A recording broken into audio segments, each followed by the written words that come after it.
Berbicara tentang genre sepeda pastinya akan selalu menarik.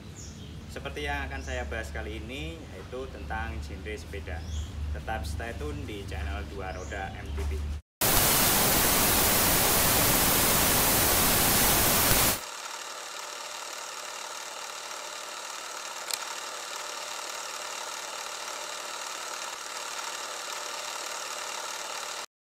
Terima kasih telah stay tune di channel Dua Roda MTB.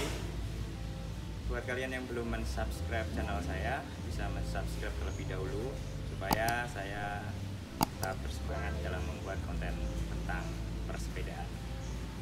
Langsung saja, berbicara tentang genre sepeda pasti sudah tidak asing dengan dirt jam, XC, slopestyle, trail, enduro, downhill, kemudian freeride.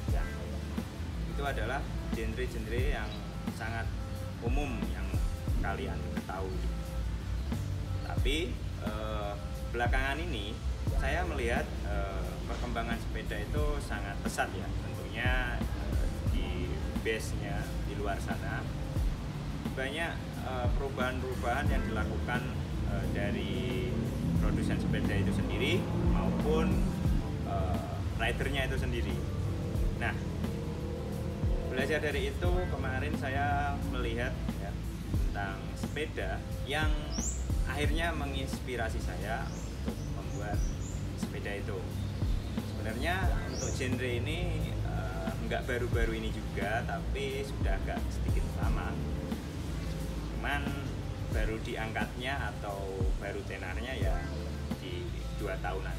Banyak banget yang memakai. Pelopor yang pertama itu adalah dari Cannondale, FT, Cuan, dan mengikuti semuanya Marin.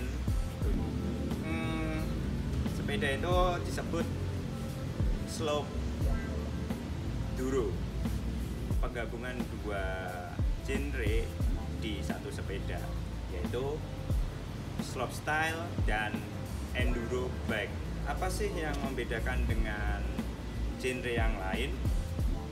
Slope enduro itu yang pertama 27,5 ya. Kemudian travel depan itu tidak lebih dari 170, pakainya 150, 160. Kemudian menggunakan ciri khasnya slopestyle atau terjam, saddle gemuk ya, seat post yang pendek. Untuk seat post itu ada yang menggunakan dropper, ada yang menggunakan seat post biasa ya, tergantung. Kemudian untuk drive tent-nya itu biasanya ada yang menggunakan single, ada yang menggunakan ya seperti ini 11 speed, ada yang menggunakan short ya, menggunakan 9-10 speed gitu ya. Yang membedakan dengan enduro bike itu biasanya di sini kalau slope duro menggunakan kabel ya, untuk lewat kabel rem depan masuk ke top cap ini, dibuat seperti lubang tapi masuk ke dalam sini. Itu fungsinya untuk menggunakan tail whip, menggunakan untuk bar spin. Sekarang itu ibaratnya untuk genre sepeda itu sangat fleksibel ya. Contohnya kemarin di 2021 November ya.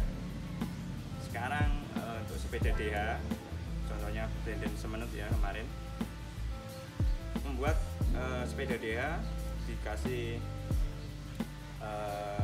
single crown supaya bisa digunakan untuk tail whip. Jadi untuk genre sepeda itu sekarang udah sangat fleksibel, bisa diubah kemana-mana sesuai dengan kebutuhan. Keren sih menurut saya ya, multifungsi terutama. Kalau saya lebih ke itu ya, slopestyle jam itu ya kita harus punya sepeda dua ya untuk kegiatan fisik juga. Tapi kalau ini dibuat traveling bisa, untuk trail gitu ya, buat untuk style juga nggak masalah gitu ya. Mungkin cukup itu saja video kali ini. Terima kasih sudah menonton. Saya doakan sehat selalu dan assalamualaikum warahmatullahi wabarakatuh. See you.